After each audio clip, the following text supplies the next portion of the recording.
Hey, it's Ryan. Thanks for being here. I'm at my desk setup today because I'm checking out a desktop program. This was a very interesting situation. So a company reached out to me. They're called Dehancer. You may or may not have heard of them. I have not heard of them prior to this whole experience. They reached out to me and they were like, "Hey, we're trying to get a hold of you. Would you be interested in trying our product and making a video?" Me being me, I ignored their message for weeks. Sorry to answer. Nothing personal. You get a lot of spam, you know what I mean? So I didn't know what it was or if it was real. And finally, thankfully, I read the message and I got back to them and then we chatted over email. And here we are today, why I'm at my desk. We're going to check out something called Dehancer. Now, first of all, what's been interesting about the digital camera revolution, the mirrorless cameras, everything that's happened over the last, let's say, 10, 15 years. Cameras have gotten so good, obviously. The first time I ever tried a DSLR for video, I was blown away. You had a lens, you could change your lenses, you had a depth of field. It truly was remarkable because I don't know if any of the more experienced people remember trying to rig things up. I definitely rigged up a camera lens to a camcorder and it would flip your image upside down. You could flip it back. It was a whole thing, but then you had depth of field. Now, of course, we've gone through all these cameras to where we are now, and things are really good. There's a lot of options, a lot of great video. But what's funny is some of the footage has gotten so good that people are now trying to get that old film look back. Now, this is not new. People have been doing that with photography. I feel like Instagram's been a big motivator, or was, a number of years ago, and you throw these old looking filters on your pictures to make them look cool. Hence Dehancer, not enhancer, by the way. It dehances your videos. That's just my opinion. I don't know truly why that's their name, but it would make sense because what you're doing with this program, essentially, from what I understand at this point, is giving it the film look you want, fully customizable. And let's jump into Dehancer. This is my first look at it. I did not prepare. I did not practice. We're going to take a look at Dehancer today for getting the film look for your videos. Okay, so this is Dehancer's website. It's dehancer.com. By the way, they didn't pay me to do this. They asked me to do it, and they asked for an honest opinion, so I can criticize it, or I'll just tell you what I truly think. They did say I could keep the program if I made a review, so I get the program. And I'll put a link in the description where you can buy it with my code, which I'll get a few cents, I guess. I really have no motivation to make up anything about this. I truly want to take a real look at it. So first, let's dive into Dehancer. You can get it for several different platforms. There's Dehancer for Final Cut Pro. I grabbed Dehancer for Premiere because it's what I'm most comfortable with. They also said I could do DaVinci Resolve, which I use sometimes more for color, which is kind of what this is, but I think I'm going to stick to Premiere for today just because, like I said, I'm more comfortable. Now, within the website, you can learn a lot about them. You can check out all this stuff that Dehancer does, right? Film profiles, film grain, the bloom effect, which brings that kind of vintage, misty, glowing effect, and halation, film emulation effect, visible as subtle red glow around bright sources. You'll recognize these things. You may not know what they're called, but you'll recognize them from stuff that appears on film or looks filmic, all those buzzwords. This is what I was talking about. It's funny, like, people want to go back to this imperfect effect that film had because it has character. When you get a brand new camera body and a brand new lens and they're perfect, people are finding that you're just losing that special something, right? You want something with a little more character. You can use vintage lenses, which I do a lot. I love vintage Canon FD lenses. I've got vintage lenses from, all different countries, and you can buy all sorts of stuff. People love the Industar lenses and the Helios lenses. In fact, there was much talk about the Helios lens being used on the new the Batman movie. Anyway, all this to say, the imperfections of the lenses and the imperfection of the film effects really does a lot to give your work character and make it more interesting. So here's some examples, on their website. And you can go through all these, but you've got all different stuff. Film emulations. There you go. A bunch of different Kodak film stocks. So you can check out their website at dehancer.com. You can learn more about the different plugins and everything. So there's the Dehancer Pro for DaVinci Resolve. There's little bits and pieces. You can buy pieces. Like if you just want Dehancer Grain, it's $99. Dehancer Bloom, or you could just buy the entire package. Now it is $3.99, which At first glance, you're like, man, that's expensive. And it is, but you have to look at it as it's a lifetime thing. And I thought about this for a while because this is one of the things where I thought if they hadn't given it to me, what if I paid $400 for this? And on first glance, you're like, maybe not. But also, it depends on what you do, what you want.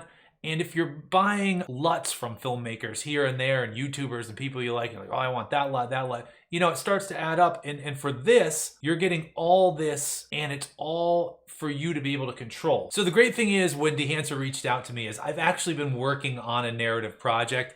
It's something a little ridiculous. It's a personal project. It's not something that's supposed to be super cinematic or I'm aiming to release and it's going to be the greatest, newest thing ever. And it's something completely out of left field and out of my imagination. And funny enough, I wanted different parts of this story to have different looks to it. And then Dehancer reaches out to me and it's like the perfect timing. So I guess we'll try some Dehancer plugin with the different clips I've been shooting. Okay, so here's a clip from the project. It's me with longer hair, looking grizzly and tired. So this clip's got a lot of high contrast, harsh bright lighting, and harsh dark shadows. So I truly haven't used Dehancer at all yet. Let's get a new adjustment layer. This particular clip was originally shot in 1080p RAW on the original Blackmagic Pocket Cinema camera. Obviously, it's been color corrected to some extent. I'm not the best at color grading, which makes this test extra interesting. Now from here, I'm gonna apply this all to my adjustment layer. I'm gonna go into effects, which is already open. Let's search for Dehancer. There it is. I'm gonna drag Dehancer onto the adjustment layer. Now already you saw that the clip changed. Now let's take a look at the effects controls. There you go. So there's the Dehancer Pro version 1.1, and as you can see, a ton of options, right? Input. So you can choose your input, which is great because you can do Rec 709, I believe log. Yeah, there's a film log. We'll start with a Rec 709, which is kind of where we are. What's crazy is compared to a LUT, right? You throw the LUT on, it gives you a certain look, you adjust a few things. This is going to be basically infinite profile. So here's all sorts of film. Right now we've got the Kodak Vision 3 250D, Kodak Ultramax 400. So you've got all these options. We've got some Fujis in here, Fuji Superia 200. This is crazy. So a friend of mine wanted to try this for stills because you can do this. If you go to their website and click photo, there you go. So they've got it open here in Photoshop, Lightroom Classic. So you can get this too. I like taking pictures just for fun. I don't do it professionally. It's not, my favorite. I'd rather just take creative pictures for fun, which don't make you a lot of money, generally speaking. But if you're super into photography or you're a professional photographer, they've got all this for still photos as well, which is super cool. And you can see why. So here we are. Like I said, this is fresh. This is a fresh look at this program for me. So I don't have a film stock I necessarily want or anything. So I could just go through and see what I want. Porta 800. So we'll start with just a Kodak Ektar 100. There. Push pull. As we scroll down to the rest of our options. Okay, under expand we can change the black point, the white point, print. These options are crazy. Getting kind of a Fight Club look already. Let's leave it on linear. Exposure, contrast, density.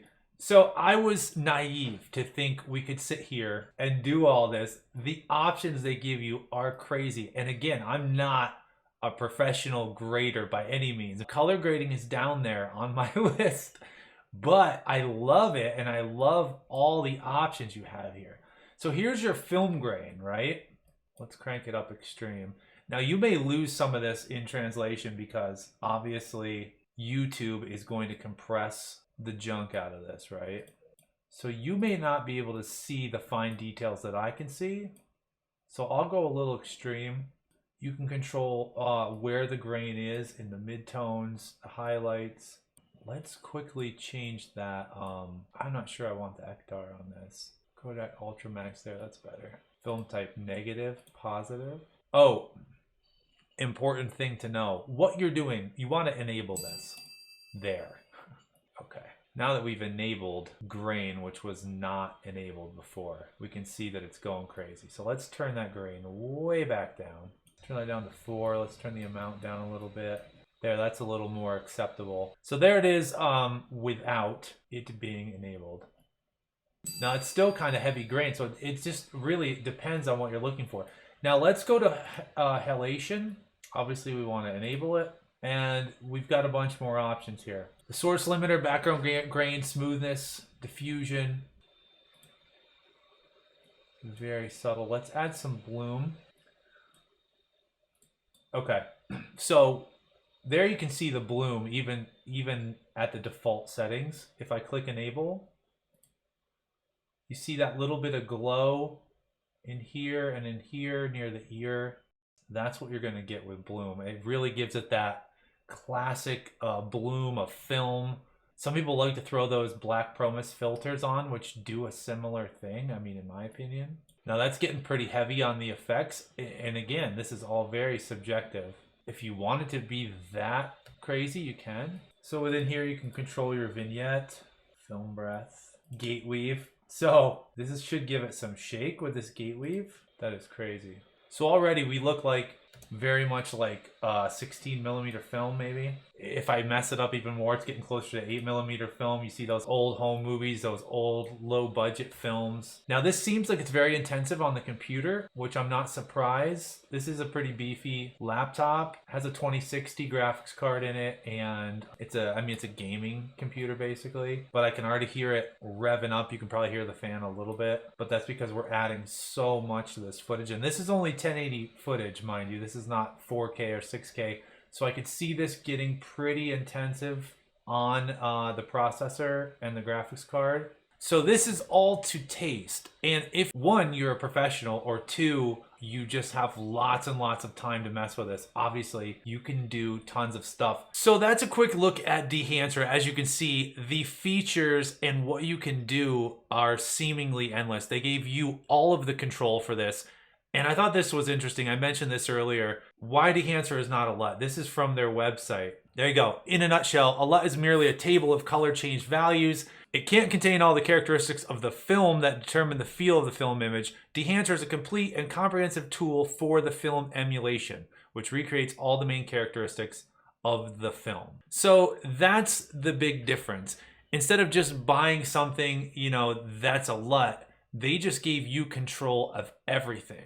And I love that, and it's overwhelming, and I have so much to learn regarding this. But I'm so thankful for them for letting me try this and tell you about it, because some of you are 100 times, a million times better than me at grading and creative color grading and LUTs, and somebody, who's really good or makes their own LUTs could really go crazy with this program. And I think ultimately it's not a horrible price, right? So that's my first look at the Dehancer plugin for Adobe Premiere. I wanted to share that with the people who watch this channel. I'm going to use it on my project that I'm working on. I will share that with you soon. As soon as that's done, I'll put that right in the video right here, and you can check it out. And I'm going to use Dehancer, and I'm not just saying that. I'm going to use Dehancer on those different clips that I showed you, and the different scenes that are shot in different ways with different cameras, to get very distinct and hopefully interesting and good looking clips. And I think that Dehancer is the tool I could use to do it. So it's perfect for the project I'm working on, which again, I will share with you. If it's not there yet, it's because it's not finished yet. I'm very close. I need to learn Dehancer better and work on that. Now, is this something for you? It depends. Do you buy a lot of LUTs? Do you love to do creative grades? Do you want the film look? If you're a photographer, perhaps you want the Dehancer for photography, or like I did with Premiere Pro or DaVinci Resolve or Final Cut. That's all available to you. Again, it's $3.99, so you have to decide if you spend enough money to justify it on LUTs, or if you want to spend the money and have lifetime access to this plugin that can create a film look for all of your projects. It's a decent amount of money, right? Would it be more tempting if it were a lower price? Would it be something that you could justify because of the amount of money you spend on other stuff? I feel like if you think about what you spend on your camera, on your lenses, on your editing suite, on your subscription to Adobe, whatever it is, it may not be that much more to spend a few hundred on something that gives you complete control over a film look. If that's you, then Dehancer is for you. And if you'd like to use my code, I'll leave that in the description below. Again, it'll get you to Dehancer. It'll get me a few bucks commission, and that's cool. If not, that's fine too. I just wanted to try this out. This was an honest look, a first look, in fact, with no experience that I wanted to share with you. I want to thank Dehancer again for letting me try out their program and letting me use it for this video, and I'm going to use it for my project that's coming out soon. So that's very exciting. I hope you got something out of this. Again, I'm not a professional colorist, and I had never used Dehancer until we just used it together. So if you saw things I didn't and you want to share them in the comments, or you know things I didn't, or you just want to express your opinion, let me know, and I'm sure Dehancer will check that out too. They've been a great company so far. The person I talked to over email was wonderful, super nice. So thank you to you guys for watching. Thank you to Dehancer for making this possible. Please hang out more. Subscribe to the channel. We'll talk real soon. I'll see you.